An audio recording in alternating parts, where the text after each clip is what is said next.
War of the Worlds Retelling Chapter 15. While the curate was talking to me excitedly under a hedge in the flat meadows near Halliford, and my brother was watching people fleeing across Westminster Bridge, the Martians started attacking again. Some of them stayed busy preparing in the horsel pit until about 9 p.m., releasing large amounts of green smoke. However, 3 Martians came out around 8 p.m. and slowly and cautiously made their way through Byfleet and preferred towards Ripley and Weybridge. They were spotted by the soldiers manning the batteries as the sun was setting. The Martians didn't move together but instead walked in a line, with each one about 1.5 miles away from the others. They communicated with each other using siren-like howls that went up and down in pitch. We heard some loud noises from the direction of Ripley and St. George's Hill. It was the sound of howling and guns being fired. At Upper Halliford, we could hear it clearly. The people firing the guns in Ripley weren't experienced and weren't supposed to be there. They fired a few shots too early, and then they ran away on foot and horseback. The Martian, who didn't even need to use his heat ray, calmly walked over their abandoned guns, stepped around them, and then unexpectedly found and destroyed the guns in Painshill Park.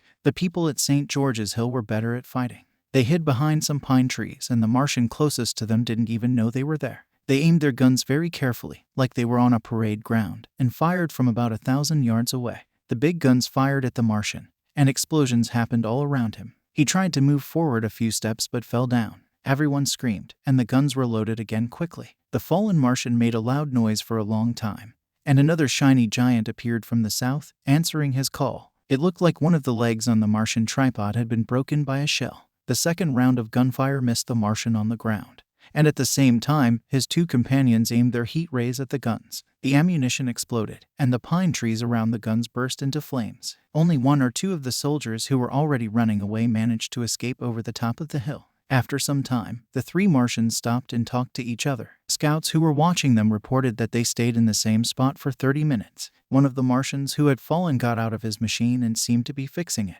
He looked like a small brown spot in the distance. Around 9 o'clock, he finished repairing it and got back in. Later that night, at a few minutes past 9, 4 more Martians showed up. They each carried a thick black tube, and they gave one to each of the original 3 Martians. Then all 7 of them went to different places in a curved line between St. George's Hill, Weybridge, and the village of Send, southwest of Ripley. The Martians started attacking again when the curate and I were talking under a hedge in a meadow, and my brother was watching people running away on Westminster Bridge. Some reports say that most of the Martians were busy getting ready in the horsel pit until 9 p.m. They seemed to be doing something that made a lot of green smoke. But 3 Martians came out around 8 p.m. and slowly and carefully made their way through Byfleet and preferred towards Ripley and Weybridge. They could be seen approaching the soldiers and their weapons against the sunset.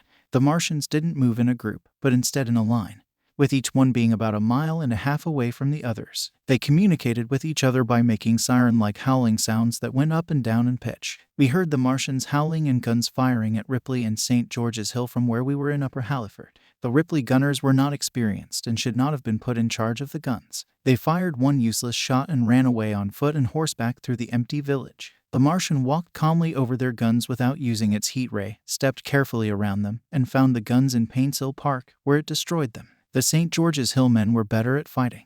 They were hidden behind some trees, and the Martian closest to them didn't know they were there. They aimed their guns carefully and fired from about 1,000 yards away. The explosive shells exploded all around the Martian, and people saw him take a few steps forward, wobble, and fall down. Everyone screamed together, and the guns were quickly loaded again. The Martian on the ground made a long, high-pitched cry, and then another Martian, shining and huge like the first one, appeared over the trees to the south. One of the shells seemed to have broken one of the tripod legs. When the second volley was fired, all the shells missed the Martian on the ground, and both of the other Martians aimed their heat rays at the guns. The ammunition exploded. The pine trees around the guns burst into flames, and only a few of the men who were running away over the hill managed to escape. After this, the 3 Martians talked to each other and stopped moving. The scouts who were watching them say they didn't move at all for the next 30 minutes. The Martian who had been knocked down got out of his hood slowly. He was a small brown figure that looked like a tiny bit of dirt from far away. He seemed to be fixing his support. At about 9 o'clock, he finished,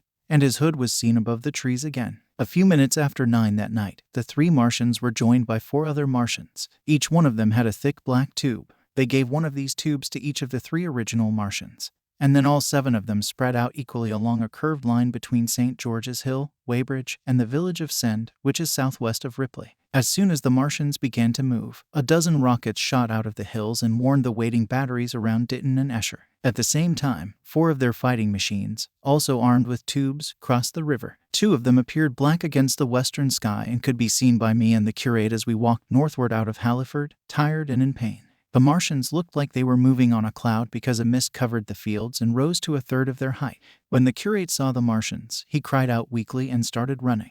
But I knew it wouldn't help to run from a Martian, so I turned and crawled through the wet nettles and brambles into a ditch beside the road. The curate saw what I was doing and followed me. The 2 Martians stopped moving. One of them faced Sunbury, and the other was further away and looked like a blurry shape towards the evening star, which was in the direction of Staines. The Martians had stopped howling and were now standing silently in a huge crescent formation around their cylinders. The crescent was 12 miles wide from one end to the other. It was so quiet, as if there was no battle about to start. If someone was watching from Ripley, it would have looked the same. The Martians seemed to be the only ones in the dark night. The only sources of light were the moon, stars, the sunset's afterglow, and the reddish glow coming from St. George's Hill and the Painshill Woods. Everywhere, there was a crescent-shaped line of defense made up of guns waiting for the Martians to advance. They were strategically placed at various locations such as Staines, Hounslow, Ditton, Esher, Ockham, behind hills and woods south of the river, and across the flat grass meadows to the north of it. The signal rockets burst and rained their sparks through the night,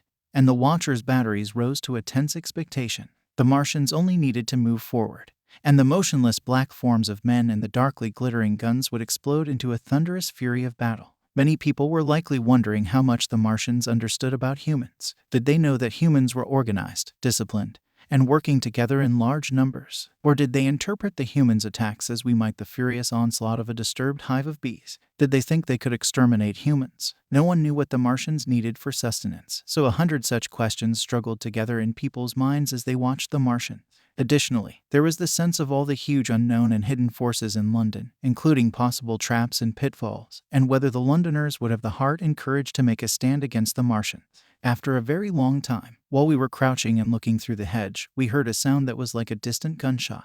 This was followed by another sound that was closer, and then another. Then the Martian who was with us raised his weapon and fired it, making a loud noise that shook the ground. The Martian towards Staines replied without any visible signs of smoke or fire, just a loud noise. I was so excited by these heavy guns firing one after the other that I forgot about my safety and my burned hands. I climbed up into the hedge and looked towards Sunbury. As I did this, another loud noise came and a large object flew overhead towards Hounslow. I expected to see smoke or fire, but all I saw was the blue sky and a solitary star, with white mist spreading low and wide below. There was no crash or explosion in response to the object that was fired. The silence returned and lasted for 3 minutes. The curate stood up next to me and asked, "What happened?" I replied, "I don't know." As we looked around, we saw a bat fly by and disappear, and heard some shouting in the distance that quickly stopped. I looked back at the Martian and saw that it was moving quickly eastward along the riverbank.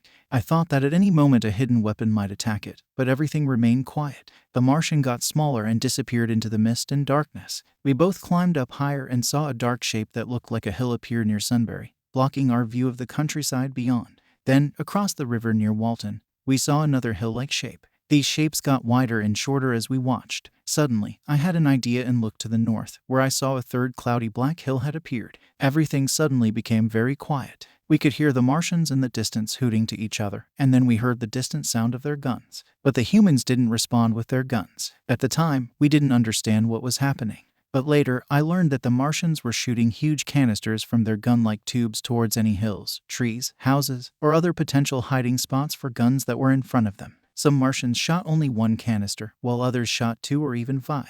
When these canisters hit the ground, they didn't explode, but instead released a huge, dark vapor that spread slowly over the surrounding area.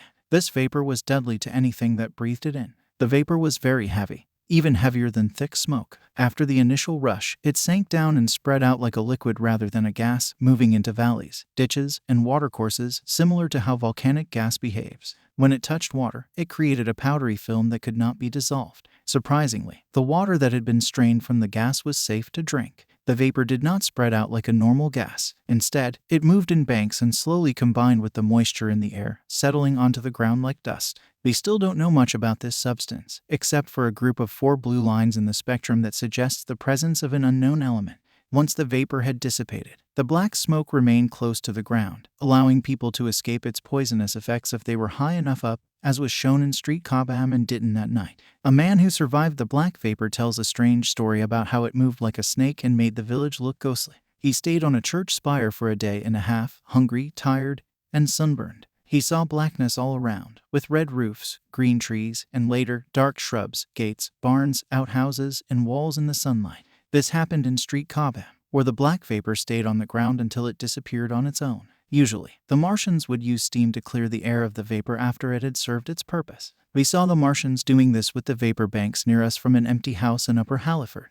We could see searchlights on Richmond Hill and Kingston Hill moving back and forth. Around 11 o'clock, we heard the sound of large guns firing at the invisible Martians in Hampton and Ditton. This continued for about 15 minutes, and then the electric lights turned red. Then a green meteor fell, and I later learned that it landed in Bushy Park. There was some distant cannon fire in the southwest before the guns on the Richmond and Kingston Hills began firing.